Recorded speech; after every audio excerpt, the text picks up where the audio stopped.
Jésus, avec toi, nous ressusciterons.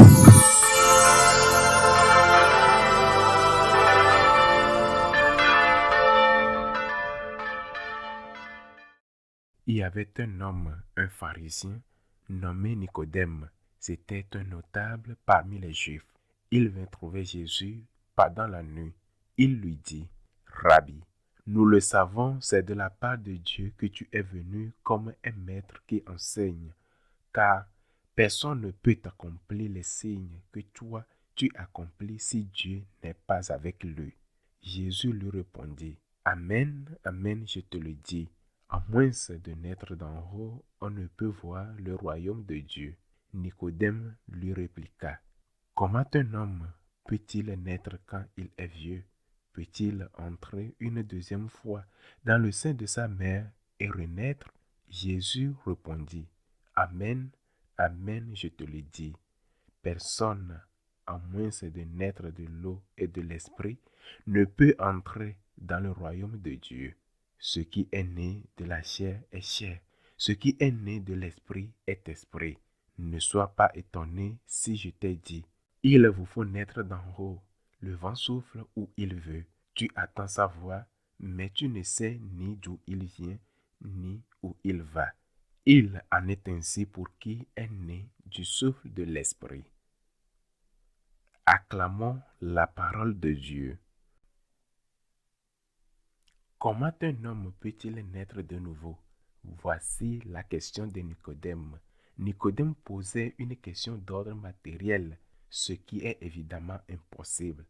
Mais le Seigneur lui répond sur un plan spirituel en faisant référence à deux sacrements, le sacrement du baptême et le sacrement de la confession. Le premier est le sacrement du baptême. Par lui, nous naissons de nouveau. Nous sommes régénérés par l'eau du baptême. Nous devenons enfants de Dieu et tous nos péchés sont pardonnés. Le péché originel pour les enfants et pour les adultes baptisés, ce sont les péchés, tous les péchés qu'ils ont commis jusqu'au jour-là. En ce temps de Pâques de part et d'autre dans le monde, beaucoup de gens ont reçu le baptême, surtout les personnes âgées, et tous les péchés commis jusque-là sont pardonnés. Nous sommes nés de nouveau. Le baptême nous fait naître de nouveau, la renaissance. Mais cependant, le baptême imprime un caractère indélébile. Ainsi se dit dans la théologie. On ne peut le recevoir qu'une seule fois dans la vie. Alors, on ne peut plus renaître après cela. Le baptême se fait une seule fois. Il existe un autre sacrement merveilleux, celui de la confession et de la pénitence. Par lui aussi, nous renaissons. Et je pense que tous les catholiques ont fait l'expérience souvent répétée de ce nouveau sacrement. Nous nous sentons purifiés, renouvelés, pardonnés. On se sent purifié après une bonne confession. Nous retrouvons une innocence perdue. Certes, il peut arriver de retomber dans le péché, mais le désir de ne plus recommencer, le désir de coopérer avec la grâce de Dieu, de mettre nos forces à son service, nous apporte consolation, paix et force. C'est pourquoi la confession est si importante. Elle est une nouvelle naissance toujours à notre portée et elle demande simplement de l'humilité. L'humilité pour renaître. Ce que nous avons fait est mal. Il faut reconnaître que tu as agi mal, que ce que tu as fait est mal et demande de pardon. Va au confessionnal avec un cœur brisé, dis au Seigneur tes péchés et tu seras pardonné après pénitence. L'orgueil, lui, il nous pousse à nier l'existence du péché parce que nous refusons d'admettre que nous sommes pécheurs. Mais l'humilité nous fait accepter la vérité. Quoi qu'en dise le monde, ce qui est mal est mal. C'est l'humilité qui nous conduit à demander pardon. C'est l'humilité qui nous conduit à faire un bon examen de conscience avant d'aller se confesser. Elle nous fait reconnaître que Dieu est plus fort que nous et qu'avec sa grâce, nous pouvons éviter de retomber. Quel lien existe-t-il avec l'Esprit Saint? Parce que Jésus dit, Ce qui est né de l'esprit est esprit. Et encore, ainsi en est-il de celui qui est né de l'esprit.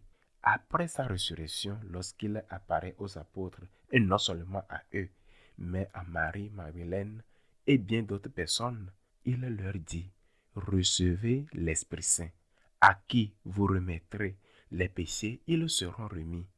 L'Esprit Saint a pour mission principale de nous sanctifier.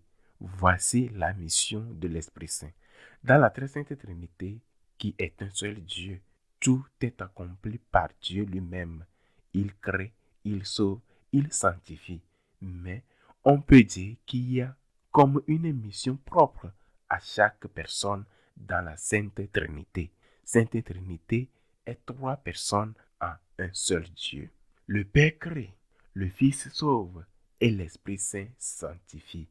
Ainsi, le lien entre l'Esprit Saint et le pardon des péchés est essentiel. Parce que la confession est ce sacrement où nous renaissons après le baptême. Les deux sacrements sont différents, mais ils ont un point commun fondamental, le pardon des péchés. Le baptême nous purifie des péchés commis avant de recevoir le baptême. La confession nous aide à renaître de nouveau après le baptême par la confession et la pénitence. Laissez-vous sanctifier. Laissez l'Esprit Saint agir en vous. Laissez-vous pardonner. Il suffit d'humilité. Soyons humbles. Il est impossible de progresser dans la sainteté sans humilité. Seigneur, je suis pécheur, mais je me tourne vers toi. Je m'abandonne à ta miséricorde divine. Je viens à toi, humblement honteux, peut-être pour te dire, j'ai péché, Seigneur. Pardonne-moi, Seigneur. Seigneur, aide-moi. Demandons à l'Esprit Saint de nous remplir d'humilité afin de pouvoir dire, Seigneur, j'ai péché, pardonne-moi.